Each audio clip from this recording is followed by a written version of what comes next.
Eu sou graduado em Medicina na Universidade Federal de Santa Catarina. Posteriormente, eu fiz residência em Cirurgia Geral em São Paulo, na Santa Casa de Misericórdia de São Paulo. E a formação em Cirurgia Oncológica foi no Hospital do Câncer, AC Camargo.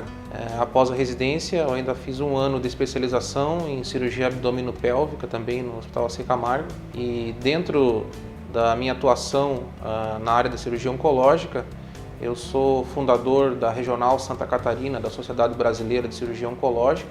Tenho o título de especialista em cancerologia cirúrgica pela Sociedade Brasileira de Cancerologia e sou membro titular da Sociedade Brasileira de Cirurgia Oncológica. Atualmente eu sou coordenador do Serviço de Cirurgia Abdominal do CEPOM e cirurgião oncológico do Hospital Universitário da UFSC e atendo os meus pacientes da medicina privada aqui na Clínica Soma, e a partir desse mês também eu vou estar atendendo na Radioterapia São Sebastião. Além da graduação em Medicina e residência em Cirurgia Geral, caso a graduação são 6 anos, mais 2 anos de Cirurgia Geral, é necessário que o médico passe por um treinamento, por uma residência médica de 3 anos em Cirurgia Oncológica, onde o residente ele passa nas diversas áreas da oncologia, executando cirurgias, executando atendimentos, áreas essas que são, por exemplo, os tumores cutâneos,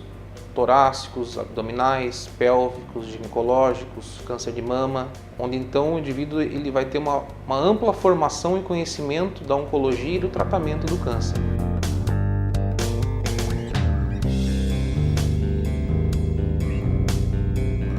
É muito importante que o tratamento do câncer seja feito pelo especialista. Isso é comprovado mundialmente.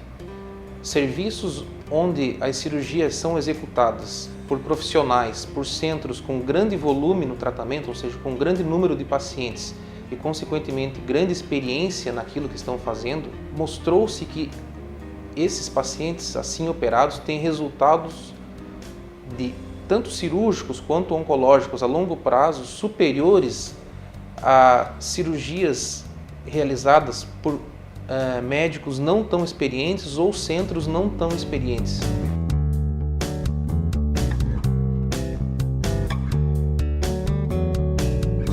O cirurgião é um fator prognóstico quando se fala no resultado do tratamento do paciente oncológico. Então, é muito importante que o paciente, ao escolher o médico para se tratar, que ele procure o currículo, se informe a respeito se esse médico realmente está habilitado, se ele está apto a fazer aquele procedimento, porque o resultado depois vai ser benéfico ao próprio paciente. Quando se executa um atendimento em cirurgia oncológica, é importante que a gente lembre que até mesmo a biópsia pode acarretar implicações. Saber quando biopsiar um tumor, se é necessário ou não, qual a melhor maneira, se vai ser feita uma biópsia excisional, incisional, se vai ser feito por agulha, tudo isso é muito importante. Falando da cirurgia em si, a cirurgia oncológica tem alguns preceitos que, quando seguidos de maneira adequada, vão garantir melhor resultado.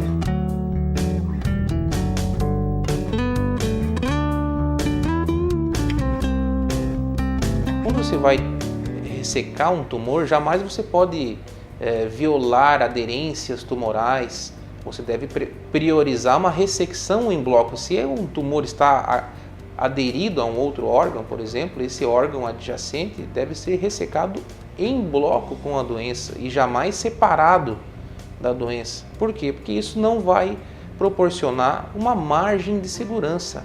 Tem que saber também, um outro conceito é que os tumores podem se disseminar via tecido linfático e vir a acometer os linfonodos, que a população costuma conhecer como gânglios.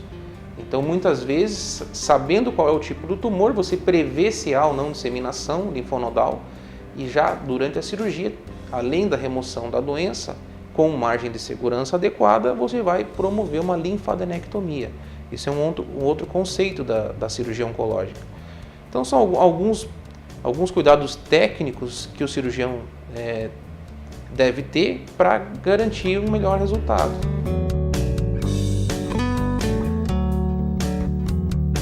O cirurgião oncológico precisa entender da doença em si. Ele tem que entender do comportamento daquele tumor, saber se o tumor é agressivo ou não.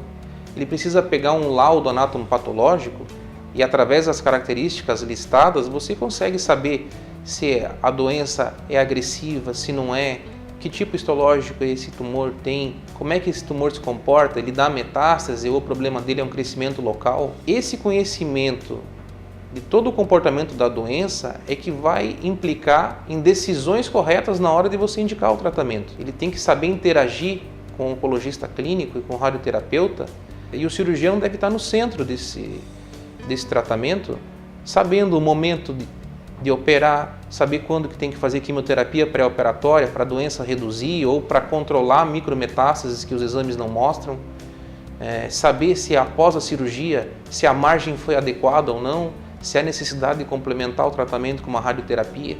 Então é por isso todo esse amplo conhecimento da doença em si, também para que a tua indicação do tratamento seja melhor e o momento do tratamento. A cirurgia oncológica tradicionalmente foi associada a mutilações, cirurgias com grandes incisões, cirurgias ditas radicais ao extremo. Para tentar erradicar o câncer, fazia-se cirurgia extremamente alargada. Isso mudou em todas as áreas da cirurgia oncológica, e isso vem mudando. As linfadenectomias, que eu citei, que são necessárias, elas também causam morbidade. Então, assim, hoje nós conseguimos, por exemplo, através do linfonodo sentinela, que é muito usado em tratamento de melanoma ou câncer de mama, evitar os esvaziamentos axilares radicais que causavam linfedema, aqueles braços, mulheres com o braço bastante inchado, com perna inchada. Consegue-se evitar mais de 80% dos esvaziamentos axilares fazendo a técnica do linfonodo sentinela, por exemplo. Em cirurgia cavitária, torácica e abdominal, o grande advento foram as cirurgias minimamente invasivas. E esse é um campo onde realmente mudou muito a qualidade do pós-operatório do paciente. Cirurgias do aparelho digestivo, por exemplo, são feitas de maneira totalmente laparoscópicas, como gastrectomias, hepatectomias, esofagectomias, garantindo uma melhor recuperação pós-operatória e com o mesmo resultado oncológico, ou seja, internamente no corpo do paciente a cirurgia é a mesma da cirurgia convencional. O que muda é a via de acesso, onde anteriormente o paciente ganhava uma incisão de 30 centímetros, hoje faz-se com 5 ou 6 pequenas incisões, a maior delas utilizada para retirar a peça. Isso foi um grande avanço.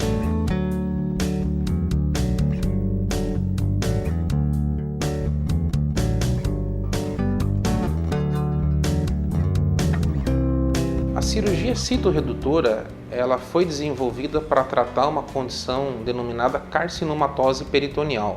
O peritônio, ele é uma fina camada epitelial que reveste as vísceras internamente e a parede abdominal. Isso significa o quê? Que a célula já ultrapassou o sítio primário dela, por exemplo, num tumor ginecológico do ovário ou num tumor de cólon.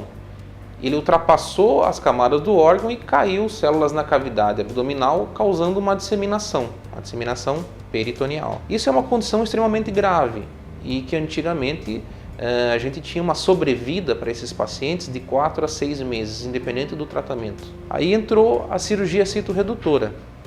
Foi inicialmente desenvolvida nos Estados Unidos, a realização da remoção macroscópica de toda a doença que se encontrar durante a cirurgia. E associada à remoção completa da cirurgia, é realizada a perfusão da cavidade abdominal com quimioterápico aquecido, e os estudos científicos têm mostrado que para algumas condições de disseminação peritoneal há um ganho expressivo de sobrevida em relação aos tratamentos anteriores, onde a sobrevida era extremamente baixa.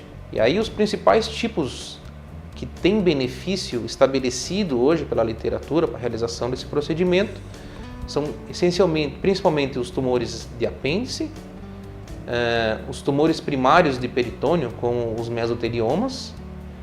Já temos evidência para realizar esse tipo de procedimento nos cânceres coloretais, e também algumas evidências mostrando também benefício quando se usa no tratamento da carcinomatose peritoneal por câncer de ovário.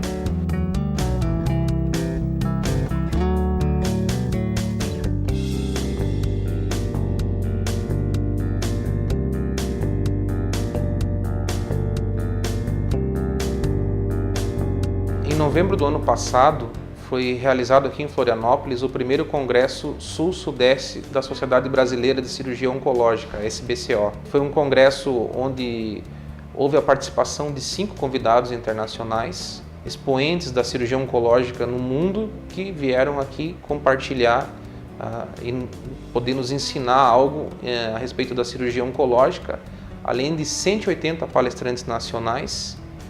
Foram 500 participantes congressistas de 18 estados diferentes.